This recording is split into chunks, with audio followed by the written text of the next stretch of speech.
So dear students, এর আগের ক্লাসে আমরা হুইটস্টোন ব্রিজ সম্পর্কে ডিসকাস করেছি। তো এই ক্লাসে আমরা মিটার ব্রিজ সম্পর্কে ডিসকাস করব।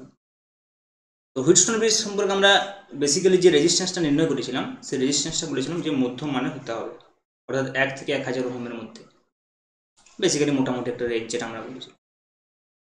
কিন্তু মিটার ব্রিজের সাহায্যে আমরা খুব কম রোধের যদি কোনো তারের টুকরো হয়, যদি ওয়্যার হয়, তার আমরা রেজিস্ট্যান্স কিন্তু মিটার ব্রিজের সাহায্যে নির্ণয় করতে পারবো। তো আমি এখানে মিটার ব্রিজের দুটো সার্কিট দেখিয়েছি, সেম সার্কিট, যদিও একটা হচ্ছে অ্যানিমেটেড সার্কিট, একটা অ্যাকচুয়াল সার্কিট। তোমরা একটু দেখলে বুঝতে পারবে যে এক্সপেরিমেন্টটা কীভাবে করা হয়। আমি একটু জাস্ট ডিসকাস করি যে এক্সপেরিমেন্টটা কী করা হবে। প্রথমে বলি যে মিটার ব্রিজ হচ্ছে বেসিক্যালি হুইটস্টোন ব্রিজের যে প্রিন্সিপালটা আমরা ইউজ করেছি, অর্থাৎ P/Q = R/S, ওটারই একবার রিপিটেশন হবে। ওখানে যে রেজিস্ট্যান্সটা আমরা চেঞ্জ করছিলাম, যে ভেরিয়েবল রেজিস্ট্যান্সটা ছিল, সেই রেজিস্ট্যান্সটা যেমন আমরা নবটা ঘুরিয়ে ঘুরিয়ে চেঞ্জ করছিলাম,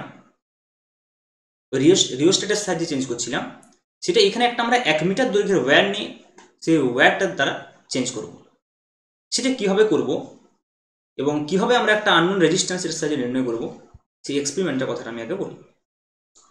তাহলে এখানে তোমরা দেখতে পাচ্ছ যে এইটা হচ্ছে যে এখানে আমি অ্যাকচুয়াল এক্সপেরিমেন্টের যেটা দেখতে পাচ্ছ যে এটা একটা কাঠ বোর্ড আছে, কাঠের একটা বোর্ড আছে। এর উপরে এই পয়েন্ট থেকে একদম এই পয়েন্ট অবধি, এই একটা পয়েন্ট আছে, যে পয়েন্টে দেখা যাচ্ছে না, এই পুরো পয়েন্টটা, পুরো ডিস্টেন্সটা জুড়ে একটা 1 মিটার দৈর্ঘ্যের তার থাকবে। ওকে, এবং সেই 1 মিটার দৈর্ঘ্যের তারটা অর্থাৎ 100 সেন্টিমিটার, 1 মিটার অর্থাৎ 100 সেন্টিমিটার একটা ওয়্যার থাকবে। সেই ওয়্যারটার ঠিক নিচে একটা স্কেল দেওয়া থাকবে, এখানে একটা স্কেল থাকবে। ওকে, যে স্কেলটাতে সাহায্যে 100 সেন্টিমিটার একটা স্কেল থাকবে, যে স্কেলটাতে তোমরা এই তারটা, সাপোজ এখানে তারটা কি, তারটা একদম এইখান থেকে কি, একদম তারটা এখান থেকে একদম শেষ অবধি আছে, এখানে অবধি। তো সাপোজ আমার জানার দরকার হচ্ছে তারের এই পোর্শন অবধি, তারের এই বিন্দুটা অবধি দৈর্ঘ্য কত। তখন আমরা দেখবো যে ঠিক এর নিচটাতে স্কেলটাতে কত রিডিং দিচ্ছে, মানে স্কেলটার পার্টটা কত। তাহলে আমরা বুঝে নেবো যে তারের এইটুকু অংশের দৈর্ঘ্য কত। কখনো প্রয়োজন হবে এইখান অবধি, তখন আমরা এইখান অবধি পার্টটা দেখবো। কখনো এইখান অবধি দরকার হবে, তখন এইখান অবধি পার্টটা দেখবো। ওকে, তাহলে বেসিক্যালি আমরা কি করব, যে এই যে নিচে যে স্কেলটা রয়েছে, সেই স্কেলটার সাহায্যে আমরা এই প্রান্ত থেকে, কোন একটা প্রান্ত থেকে অবশ্যই, সেটা আমরা যদি এই প্রান্তটা কনসিডার করি, তাহলে এই প্রান্ত থেকে একটা নির্দিষ্ট দূরত্ব অবধি দৈর্ঘ্য কত, সেটার নিচে যে স্কেলটা আছে সেই স্কেলটা রিডিং দেবে। ওকে, তাহলে এইটা আমরা অ্যাকচুয়ালি মাপবো। কেন মাপবো সেটা আমরা একটু পরে বুঝতে পারবো। তো বেসিক্যালি এটা আমাদের একটা কাজ আর কি, এক্সপেরিমেন্টটা করার সময়। এবার এক্সপেরিমেন্টে আমরা কী কী ইনস্ট্রুমেন্ট ইউজ করেছি, এখানে আমি ইনস্ট্রুমেন্টগুলো দেখিয়েছি। প্রথমত হচ্ছে যে এখানে এই যে 1 মিটার তারটা রয়েছে, এটা দেখতে পাচ্ছি, এটা একটা ব্যাটারি, একটা পাওয়ার সাপ্লাই দিতেই হবে অবশ্যই, এটা ব্যাটারির সঙ্গে যুক্ত করা আছে। এটা হচ্ছে একটা কি, এটা কি। ওকে, এইটা এই কিটা থেকে আমরা সার্কিটটা স্টার্ট করতে পারবো, আর কিছু না। ওকে, এই কিটাতে কি হবে, এই কিটা আমরা অন করে দিলেই সার্কিটটা স্টার্ট হবে এবং এটার মধ্যে দিয়ে কারেন্ট যাবে। এবার আমরা দেখতে পাচ্ছি যে আমাদের এখানে দুটো গ্যাপ আছে। হ্যাঁ, এই একটা গ্যাপ থাকবে, এখানে একটা গ্যাপ আছে, এটাকে লেফট গ্যাপ বলতে পারি। আর একটা গ্যাপ থাকবে এইখানে, যেটাকে আমরা রাইট গ্যাপ বলতে পারি। লেফট গ্যাপ, এইখানে রাইট গ্যাপটা রয়েছে, এটা রাইট গ্যাপ। ওকে, এটা লেফট গ্যাপ, এটা হচ্ছে রাইট গ্যাপ। আচ্ছা, লেফট গ্যাপ আর রাইট গ্যাপের মাঝখানে এই যে এটা আমরা দেখতে পাচ্ছি এখানে, এই যেটা, এটা হচ্ছে লেফট গ্যাপ আর এটা হচ্ছে রাইট গ্যাপ। এই দুটো গ্যাপের মাঝখানে তোমরা দেখতে পাচ্ছ এখানে একটা গ্যালভানোমিটার লাগানো আছে, গ্যালভানোমিটার। এবং এই গ্যালভানোমিটারের সঙ্গে একটা জকি রয়েছে, এই যে জকি। এই জকিটা কি করবে, এই জকিটা অ্যাকচুয়ালি কানেক্ট করব এই তারটার উপরে। এই যে তারটা রয়েছে, এই যে 1 মিটার দৈর্ঘ্যের তারটা রয়েছে, এই জকিটা কি করব, এই 1 মিটার দৈর্ঘ্যের তারটা যে কোনো জায়গায় আমরা কানেক্ট করতে পারবো। ওকে, এখানেও সেটা, এই যে গ্যালভানোমিটার রয়েছে, এই গ্যালভানোমিটারের সঙ্গে জকিটা এখানে দেখানো নেই। হ্যাঁ, এই জকিটা এখানে এটা অ্যাকচুয়ালি গ্যালভানোমিটার এইভাবে দেখানো হয়েছে, আর এখানে গ্যালভানোমিটার এইভাবে দেখানো হয়েছে। আচ্ছা, এই যে দুটো গ্যাপ আছে, লেফট গ্যাপ আর রাইট গ্যাপ, এই দুটোতে কি থাকবে, রেজিস্ট্যান্স থাকবে। তার মধ্যে একটা রেজিস্ট্যান্স হবে নন রেজিস্ট্যান্স, একটা হবে আননোন রেজিস্ট্যান্স। যেখানে লেখা আছে এটা হচ্ছে আননোন রেজিস্ট্যান্স। আননোন রেজিস্ট্যান্স মানে যে রেজিস্ট্যান্স আমরা নির্ণয় করতে চাইছি, তাহলে সেই রেজিস্ট্যান্সটা এই গ্যাপটাতে লাগিয়ে দেবো, এই গ্যাপটাতে, সেই রেজিস্ট্যান্সটা এই গ্যাপটাতে লাগিয়ে দেবো। একটা ওয়্যারের টুকরো, তারের টুকরো জাস্ট এখানে লাগিয়ে দেবো, যা রেজিস্ট্যান্স আমরা নির্ণয় করতে চাইছি। আচ্ছা, এই দিকের যে গ্যাপটা আছে, অর্থাৎ এই যে রাইট গ্যাপটা আছে, এই রাইট গ্যাপটাতে তোমরা দেখতে পাচ্ছ একটা রেজিস্ট্যান্স বক্স এখানে রয়েছে। অর্থাৎ কি, এটা নন রেজিস্ট্যান্স। এখানে কত রেজিস্ট্যান্স আমরা অ্যাপ্লাই করেছি, সেটা এইখানে যে রেজিস্ট্যান্স বক্সটাতে যে নবটা আমরা খুলে নেবো, সেই নবটার নিচে লেখা থাকবে কত রেজিস্ট্যান্স, সেই রেজিস্ট্যান্সটা এখানে অ্যাপ্লাই হয়ে যাবে। সাপোজ এই নবটার নিচে লেখা আছে 0.5 ওহম, তাহলে এই নবটা যদি আমরা খুলে নিই, তাহলে সার্কিটের এইটাতে যে নন রেজিস্ট্যান্স সেটা হয়ে যাবে 0.5 ওহম। ওকে, তাহলে এখানে আমরা দুটো রেজিস্ট্যান্স অলরেডি দেখতে পাচ্ছি। আরও দুটো রেজিস্ট্যান্স এখানে আছে, যেটা হচ্ছে এই যে জকিটা যখনই আমরা এই তারের উপরে কানেক্ট করব তারের সঙ্গে, তখন এই পাশটা এবং এই পাশটা দুটো আলাদা আলাদা জায়গা কি হবে, দুটো আলাদা আলাদা পোর্শন হয়ে যাবে, রেজিস্ট্যান্স হিসাবে ভাগ হয়ে যাবে। কারণ একটা তারের একটা নির্দিষ্ট রেজিস্ট্যান্স থাকে, তাহলে যখনই আমরা জকিটা এখানে কানেক্ট করে দেবো, তাহলে এই পাশটা এবং এই পাশটা দুটো আলাদা আলাদা রেজিস্ট্যান্স পেয়ে যাবে।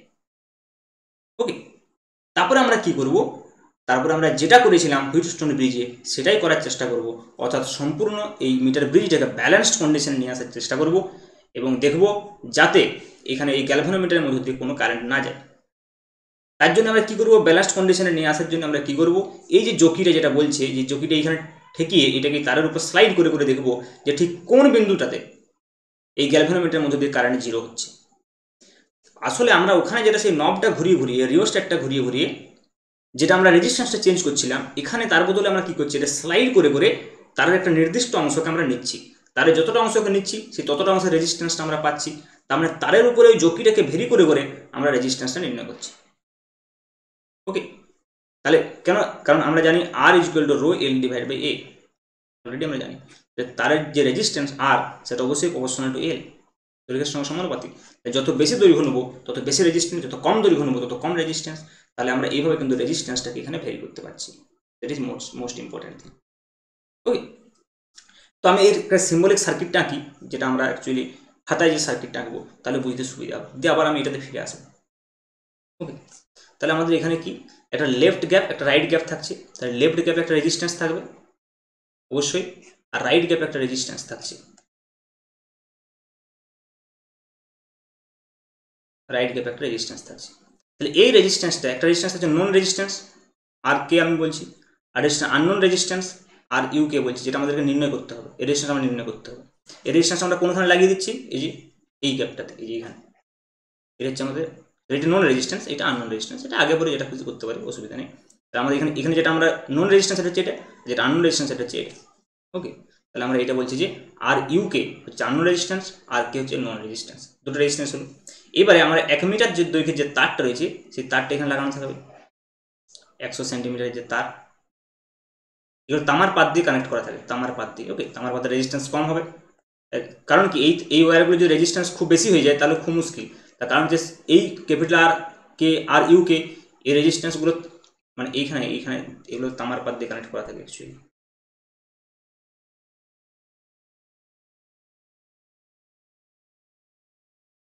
তামার পাত দিয়ে কানেক্ট করা থাকে, আর এই ওয়্যারটা ডিফারেন্ট, এটা আলাদা, নিচের ওয়্যারটা আলাদা।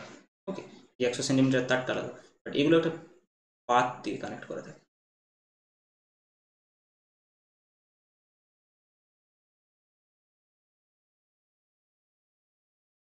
আর নিচে একটা ওয়্যার আছে দেখতে, আর এখানে কী থাকবে, গ্যালভানোমিটার। এই যে গ্যালভানোমিটারের এইটা বলছে জকি, এইটা এখানে তারের উপর ঠেকিয়ে দেবো।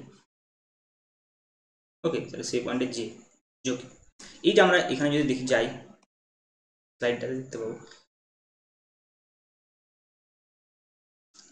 এই জকিটা হচ্ছে এই গ্যালভানোমিটার থেকে এনে এই জকিটা এখানে ঠেকে দেওয়া হবে তারের উপর। ওকে, আর এই যে পাতগুলো দেবে তামার পাত, এই যে তামার পাতগুলো দিয়ে কানেক্ট করা আছে, তামার পাত দিয়ে কানেক্ট করা আছে, তামার পাত দিয়ে কানেক্ট করা আছে। তারপরে এখানে কি ওয়্যারটা আছে, এখানে ওয়্যারটা আছে। ওকে, তাহলে এটা হচ্ছে যে। এবার আমরা কি করবো, যে নিচে যে স্কেলটা আছে আমি বললাম একটু আগে, যে নিচে যে একটা স্কেল আছে, এই স্কেলটার সাহায্যে আমরা কি দেখে নেবো, যে এই যেখানে জকিটা ঠেকিয়েছি, এই জকিটা যেখানে ঠেকিয়েছি এইখানে পর্যন্ত দৈর্ঘ্য কত, কখন এই দৈর্ঘ্যটা মাপবো, এই জকিটা এর উপর স্লাইড করতে করতে এমন একটা পজিশন খুঁজে পাবো যখন গ্যালভানোমিটারের মধ্যে দিয়ে কোনো কারেন্ট যাচ্ছে না। তাহলে যখন এই গ্যালভানোমিটারের মধ্যে দিয়ে কোনো কারেন্ট না যাবে তখন আমরা কি বুঝি, মানে সাম্যাবস্থায় চলে এসছে, তখন আমরা এই লেন্থটা মেপে নেবো কত। তাহলে এই লেন্থ যদি এল হয় তাহলে অবভিয়াসলি এদিকের লেন্থটা কত হবে, 100 মাইনাস এল।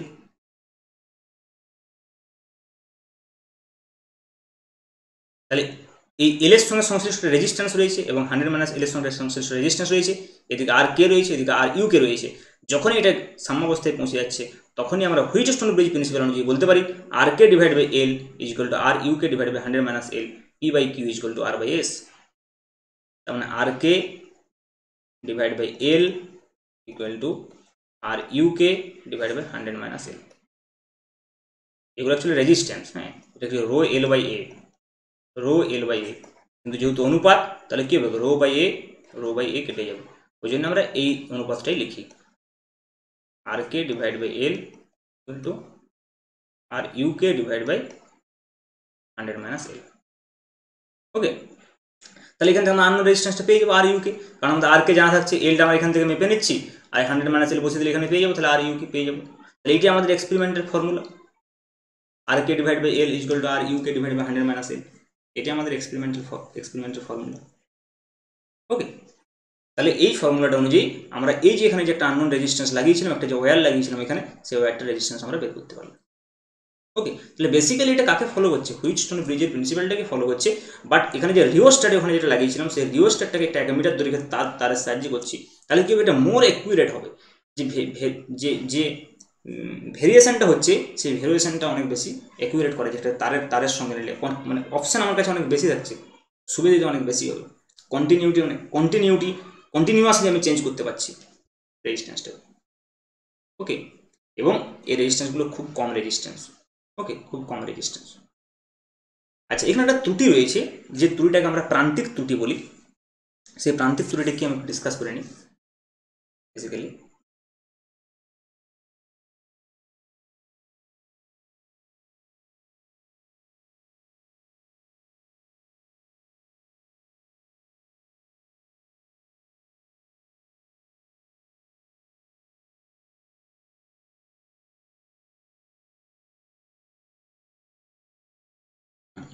এই যে এখানে আমরা পাথটা দেখছি, এই পাথটা একটা রেজিস্ট্যান্স আছে। আমরা তো অ্যাকচুয়ালি এল দৈর্ঘ্য মানে এই পুরো দৈর্ঘ্যটা ধরছি 100 সেন্টিমিটারের, বাট এইখানে কিছুটা দৈর্ঘ্য আছে যে দৈর্ঘ্যটা আমরা কনসিডার করছি না ওই পাথটার জন্য। তাহলে সেটা এই দিকের দৈর্ঘ্যটাকে আমরা বলছি λ1, আর এই দিকের দৈর্ঘ্যটাকে আমরা বলছি λ2। তাহলে যদি আর কে এবং আর ইউকে এইভাবে থাকে, প্রথমে আমরা মনে করছি যে এই λ1 λ2 ধরে, এখানে কি আমরা λ1 λ2 ধরে নিই। এবার যদি আমরা λ1 λ2টাকে ধরি, তাহলে আমাদের কি হবে, এই দৈর্ঘ্যটা এল প্লাস λ1 হয়ে যাবে, এই দৈর্ঘ্যটা আবার 100 মাইনাস এল প্লাস λ2। তাহলে সেই অবস্থায় আমরা ইকুয়েশনটা কীরকম লিখব, R K divided by L plus λ1 R U K divide by 100 minus L plus λ2, এটা একটা সমীকরণ পেয়ে যাবো।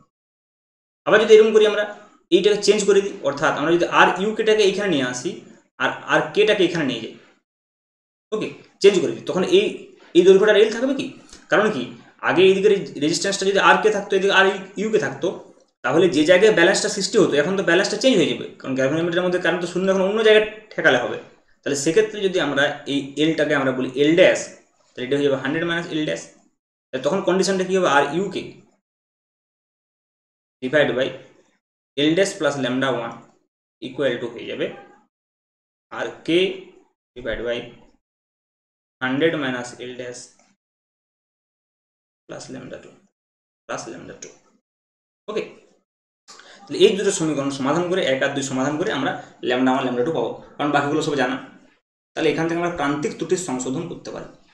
ওকে, আর এই মিটার বেজ থেকে একটা গুরুত্বপূর্ণ এক্সপ্লেনেশন কোয়েশ্চেন পড়ে এখানে, যে যদি এরকম হয়, এটা তো সাপোজ 100 সেন্টিমিটারের দৈর্ঘ্যের তারটা রয়েছে, যদি এরকম হয় যে জকিটা যেখানে আছে সেখানে 50 সেন্টিমিটার হলো, তাহলে কী হবে, এই দিকটাও 50 সেন্টিমিটার হয়ে যাবে আর এই দিকটাও 50 সেন্টিমিটার হয়ে যাবে। যদি দুপাশটায় 50 সেন্টিমিটার হয়ে যায়, তাহলে কি সেটা ভালো মিটার ব্রিজ? না, কখনোই নয়, সেটা ভালো মিটার ব্রিজ নয়। কেন? তার কারণ সেক্ষেত্রে আমরা যদি আর কে এবং আর ইউকে ইন্টারচেঞ্জ করি, তাহলে সাম্যাবস্থার কোনো পরিবর্তন হবে না। তাহলে এই দুটো সমীকরণ একই হয়ে যাবে।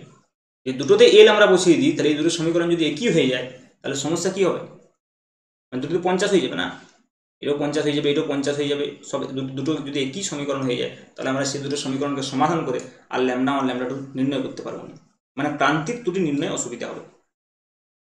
তাই সেটা কখনোই ভালো মিটার ব্রিজ নয় যদি সাম্যাবস্থাটা একদম মাঝখানে তৈরি হয়ে যায়। ওকে, তো মিটার ব্রিজ সম্পর্কে এইটুকুই বলাচ্ছি।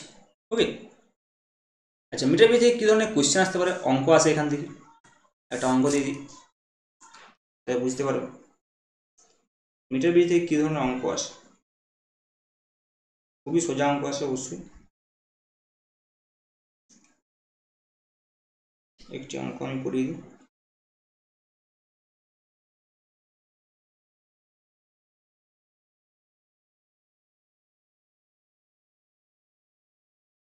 ওকে, সাপোজ সার্কিট দেওয়া আছে,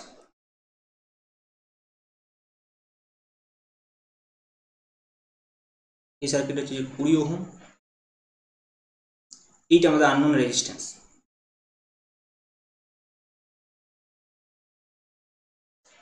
এইখানে গ্যালভানোমিটার রয়েছে আর জকিটা সাপোজ এখানে রয়েছে। সার্কিটের সঙ্গে যুক্ত থাকবেন, কারেন্ট কোথা থেকে আসবে। ওকে, এক্সাম্পল 1, তাহলে এটা হচ্ছে 100 ভোল্ট দেওয়া আছে, এটা দেওয়া আছে 10 ওহম, আর সাপোজ এই সাম্যাবস্থার সৃষ্টি হয়েছে এখানে 40 সেন্টিমিটার বলা আছে। তাহলে আর ইকুয়াল টু কত জিজ্ঞেস করতে পারে, খুবই সহজ, কারণ সাম্যাবস্থায় যদি সাম্যাবস্থা ধরে যদি 40 হয় দিকটা, তাহলে এদিকটা অবশ্যই 60 হবে। আর সাম্যাবস্থায় কত হয়, P/Q সমান R/S, তাহলে 20/40 ইকুয়াল টু হয়ে যাবে R/60। এখান থেকে আর নির্ণয় করতে পারে, আর ইকুয়াল টু কত, 60 20/40 30 ওহম। ওকে, আচ্ছা অনেক সময় এরকম দিয়ে দেয়, এটা তো একটা ভেরি সিম্পল প্রবলেম হয়ে গেল। এরকম দিয়ে দেয় অনেক সময়, যে বললো যে এর সঙ্গে যে সাপোজ এরকম বললো যে 40 সেন্টিমিটার দূরে এখন সৃষ্টি হচ্ছে তো, আর যদি বলে যে এর সঙ্গে সাপোজ একটা রেজিস্ট্যান্স আমি যুক্ত করে দিলাম এভাবে প্যারালালে 2 ওহমের একটা রেজিস্ট্যান্স, তখন এটা কোথায় সৃষ্টি হবে। তাই তখন আটটা কত হয়েছে, 8টা 30 আর এটা 2, তাহলে 30 আর 2 কিসে থাকবে, প্যারালালে। তখন এইটা ক্যালকুলেট করতে হবে, তাহলে এই দুটাই মিলে একটা হবে। তাহলে যেটা আমরা 20/40 লিখছিলাম ইকুয়াল টু R/60 লিখছিলাম, তখন এই ডিস্টেন্সটা চেঞ্জ হয়ে যাবে। তখন এটা ধরলাম L, যেটা বেরোবে সাপোজ কিছু একটা বেরোবে L, আর এটা হয়ে যাবে তখন 100 - L। ওকে, আর তখন এই রেজিস্ট্যান্সটা হয়ে যাবে 30 আর 2 সাপোজ, হ্যাঁ, কারণ 1 এর 30 প্লাস 1 এর 2, এই দুটো আমাকে নির্ণয় করতে হবে, আর ইকুইভ্যালেন্টটা। আর ইকুইভ্যালেন্ট দিয়ে আমাকে কী করতে হবে, যে তখন হয়ে যাবে 20 divide by 100 - L equal to হয়ে যাবে আর ইকুইভ্যালেন্ট। ইকুইভ্যালেন্ট আমরা নির্ণয় করতে পারবো, ডিভাইড বাই কত হয়ে যাবে, 20/L ইকুয়াল টু আর equivalent divide by 100 - L, 100 - L। তখন এই সমীকরণটাকে আমাদেরকে সমাধান করে এর নির্ণয় করতে হবে, অথবা আমাদের এর সঙ্গে সিরিজও দিয়ে দিতে পারে। ওকে, তাহলে আননোন যে রেজিস্ট্যান্সটা সেটা ডাইরেক্ট নির্ণয় করতে বলতে পারে, অথবা বলতে পারে প্রথম স্টেপে বললে যে এই আটটা নির্ণয় করো, সেকেন্ড স্টেপে বললে যে এর সঙ্গে একটা প্যারালালে অথবা সিরিজে রেজিস্ট্যান্স যোগ করে দেওয়া যায়, তখন কী হবে। তাহলে সেক্ষেত্রে আমাকে এই জায়গার কম্বিনেশন যে সার্কিটটা থাকবে সেটা নির্ণয় করে আমাকে একটা রেজিস্ট্যান্স ধরতে হবে, দিয়ে আমাকে কম্পেয়ার করতে হবে। ওকে, এইভাবে কিন্তু মিটার বেজ থেকে অঙ্ক আসে। ওকে, থ্যাংক ইউ।